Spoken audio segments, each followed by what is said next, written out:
رحمت العالمین اپنے دولت خانہ سے نکل کر ایک مقام کے پاس کھڑے ہو گئے اور بڑی حسرت کے ساتھ کعبہ کو دیکھا اور فرمایا کہ اے شہر مکہ، تو مجھ کو تمام دنیا سے زیادہ پیارا ہے۔ اگر میری قوم مجھ کو تجھ سے نہ نکالتی تو میں تیرے سوا کسی اور جگہ سکونت پذیر نہ ہوتا۔ حضرت ابوبکر صدیق رضی اللہ تعالیٰ عنہ پہلے خود غار میں داخل ہوئے اور اچھی طرح غار کی صفائی کی اور اپنے بدن کے کپڑے پھاڑ پھاڑ کر غار کے تمام سوراخوں کو بند کیا۔ پھر آپ علیہ السلام غار میں اندر تشریف لے گئے اور حضرت ابوبکر صدیق رضی اللہ تعالیٰ عنہ کی گود میں اپنا سر مبارک رکھ کر سو گئے۔ حضرت ابوبکر صدیق رضی اللہ تعالیٰ عنہ نے ایک سوراخ کو اپنی ایڑی سے بند کر رکھا تھا۔ سوراخ کے اندر سے ایک سانپ نے بار بار یار غار کے پاؤں میں کاٹا، مگر حضرت صدیق رضی اللہ تعالیٰ عنہ نے اس خیال سے پاؤں نہیں ہٹایا کہ رحمت عالمین کے خواب راحت میں خلل نہ پڑ جائے، مگر درد کی شدت سے یار غار کے آنسوؤں کی دھار کے چند قطرات سرور کائنات کے رخسار پر نثار ہو گئے، جس سے آپ علیہ السلام بیدار ہو گئے اور اپنے یار غار کو روتا دیکھ کر بے قرار ہو گئے اور پوچھا کہ ابو بکر کیا ہوا؟ عرض کیا کہ یا رسول اللہ، مجھے سانپ نے کاٹ لیا ہے۔ یہ سن کر آپ علیہ السلام نے زخم پر اپنا لعاب لگا دیا، جس سے فوراً ہی سارا درد جاتا رہا۔ آپ علیہ السلام 3 راتوں تک اس غار میں رونق افروز رہے۔ حضرت ابوبکر صدیق رضی اللہ تعالیٰ عنہ کے جوان فرزند حضرت عبداللہ رضی اللہ تعالیٰ عنہ رات کو غار کے منہ پر سوتے اور صبح سویرے ہی مکہ چلے جاتے اور پتہ لگاتے کہ قریش کیا تدبیریں کر رہے ہیں۔ جو خبر ملتی شام کو آ کر آپ علیہ السلام سے عرض کر دیتے۔ حضرت ابوبکر صدیق رضی اللہ تعالیٰ عنہ کے غلام حضرت عامر بن فہیرہ رضی اللہ تعالیٰ عنہ کچھ رات گئے چراگاہ سے بکریاں لے کر غار کے پاس آ جاتے اور ان بکریوں کا دودھ دونوں عالم کے تاجر صلی اللہ علیہ وآلہ وسلم اور ان کے یار غار پی لیتے تھے۔ آپ علیہ السلام تو غار ثور میں تشریف فرما ہو گئے۔ ادھر کاشانہ نبوت کا محاصرہ کرنے والے کفار جب صبح کو مکان میں داخل ہوئے تو بستر نبوت پر حضرت علی رضی اللہ تعالیٰ عنہ تھے۔ ظالموں نے تھوڑی دیر آپ رضی اللہ تعالیٰ عنہ سے پوچھ گچھ کر کے آپ کو چھوڑ دیا۔ پھر آپ علیہ السلام کی تلاش و جستجو میں مکہ اور اس کے اطراف کا چپا چپا چھان مارا، یہاں تک کہ ڈھونڈتے ڈھونڈتے غار ثور تک پہنچ گئے، مگر غار کے منہ پر اس وقت خداوندی حفاظت کا پہرا لگا ہوا تھا، یعنی غار کے منہ پر مکڑی نے جالا تن دیا تھا اور کنارے پر کبوتری نے انڈے دے رکھے تھے۔ یہ منظر دیکھ کر کفار قریش آپس میں کہنے لگے کہ اس غار میں اگر کوئی انسان موجود ہوتا تو نہ مکڑی جالا تنتی نہ کبوتری یہاں انڈے دیتی۔ کفار کی آہٹ پا کر حضرت ابوبکر صدیق رضی اللہ تعالیٰ عنہ کچھ گھبرائے اور عرض کیا کہ یا رسول اللہ، اب ہمارے دشمن اس قدر قریب آ گئے ہیں کہ اگر وہ اپنے قدموں پر نظر ڈالیں گے تو ہمیں دیکھ لیں گے۔ آپ علیہ السلام نے فرمایا کہ تم گھبراؤ مت، خدا ہمارے ساتھ ہے۔ اس کے بعد اللہ تعالیٰ نے حضرت ابوبکر صدیق رضی اللہ تعالیٰ عنہ کے قلب پر سکون و اطمینان کا ایسا سکینہ اتارا کہ وہ بالکل ہی بے خوف ہو گئے۔ بہرحال چوتھے دن آپ علیہ السلام یکم ربیع الاول کے دن غار ثور سے باہر تشریف لائے۔ عبداللہ، جن کو رہنمائی کے لیے کرائے پر آپ علیہ السلام نے نوکر رکھ لیا تھا، وہ 2 اونٹنیاں لے کر غار ثور پہ حاضر تھا۔ حضور اکرم صلی اللہ علیہ وآلہ وسلم اپنی اونٹنی پر سوار ہوئے اور ایک اونٹنی پر حضرت ابوبکر صدیق رضی اللہ تعالیٰ عنہ اور حضرت عامر بن فہیرہ رضی اللہ تعالیٰ عنہ بیٹھے اور عبداللہ آگے آگے پیدل چلنے لگا اور عام راستے سے ہٹ کر ساحل سمندر کے غیر معروف راستوں سے سفر شروع کر دیا۔ ادھر اہل مکہ نے اشتہار دے دیا کہ جو شخص محمد کو گرفتار کر کے لائے گا اس کو 100 اونٹ انعام ملے گا۔ اس گراں قدر انعام کی لالچ میں بہت سے لالچی لوگوں نے آپ علیہ السلام کی تلاش شروع کر دی۔ دوسرے روز ام معبد کے مقام پر آپ علیہ السلام کا گزر ہوا، جو اپنے خیمے کے صحن میں بیٹھی رہا کرتی تھی اور مسافروں کو کھانا پانی دیا کرتی تھی۔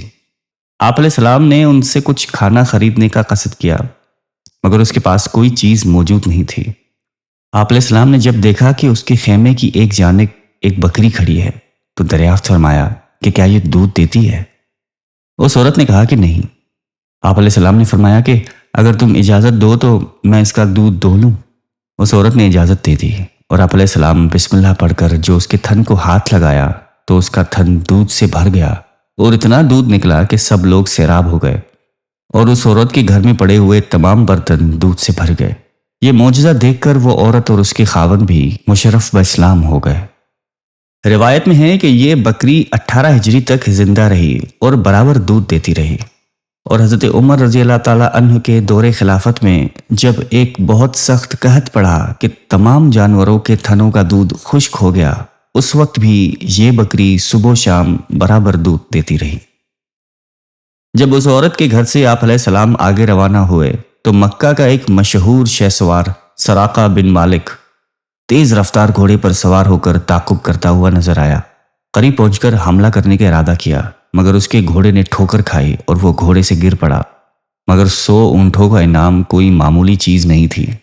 انعام کی لالچ نے اسے دوبارہ ابھارا اور وہ حملے کی نیت سے آگے بڑھا تو آپ علیہ السلام کی دعا سے پتھریلی زمین میں اس کے گھوڑے کا پاؤں گھٹنوں سمیت زمین میں دھس گیا۔ سراقہ یہ معجزہ دیکھ کر خوف و دہشت سے کانپنے لگا اور امان امان پکارنے لگا۔ آپ علیہ السلام کا دل رحم و کرم کا سمندر تھا۔ سراقہ کی لاچاری اور گریازاری پر آپ علیہ السلام کا دریائے رحمت جوش میں آ گیا۔ دعا فرما دی تو زمین نے اس کے گھوڑے کو چھوڑ دیا۔ اس کے بعد سراقہ نے عرض کیا کہ مجھ کو امن کا پروانہ لکھ دیجیے۔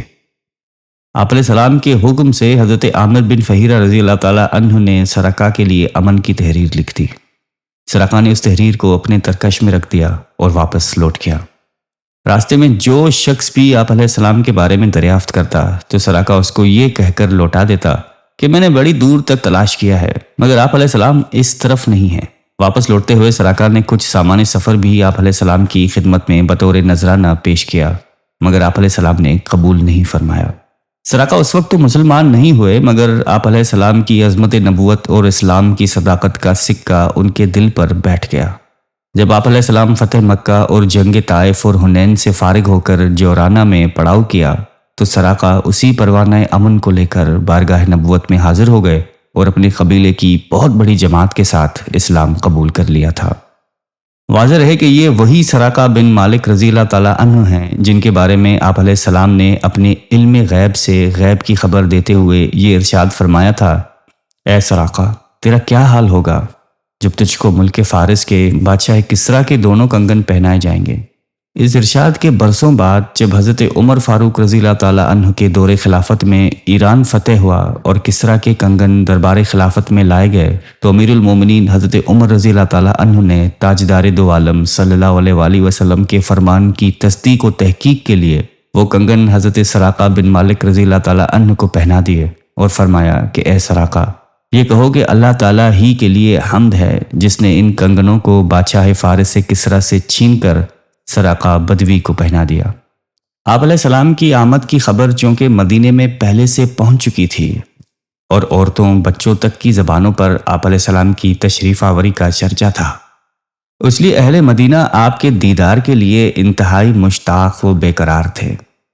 روزانہ صبح سے نکل کر شہر کے باہر سراپا انتظار بن کر استقبال کے لیے تیار رہتے تھے، اور جب دھوپ تیز ہو جاتی تو حسرت و افسوس کے ساتھ اپنے گھروں کو واپس لوٹ جاتے۔ ایک دن اپنے معمول کے مطابق اہل مدینہ آپ علیہ السلام کی راہ دیکھ کر واپس جا چکے تھے کہ ناگہاں ایک یہودی نے اپنے قلعے سے دیکھا کہ تاجدار دو عالم صلی اللہ علیہ وآلہ وسلم کی سواری مدینے کے قریب آ پہنچی ہے۔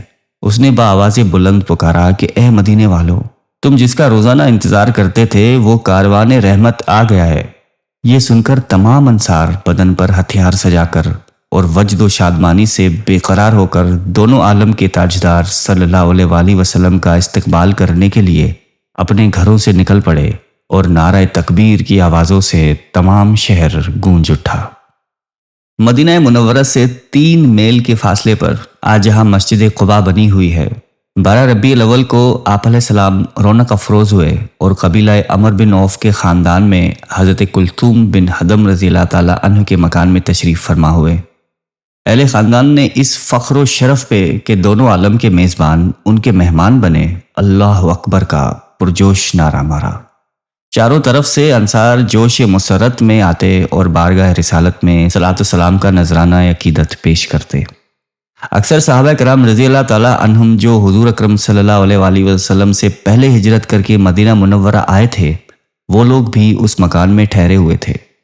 حضرت علی رضی اللہ تعالیٰ عنہ بھی حکم نبوت کے مطابق قریش کی امانتیں واپس لوٹا کر تیسرے دن مکہ سے چل پڑے تھے اور وہ بھی مدینے آ گئے اور اسی مکان میں قیام فرمایا، اور میزبان ان سب مہمانوں کی مہمان نوازی میں دن رات مصروف رہنے لگے۔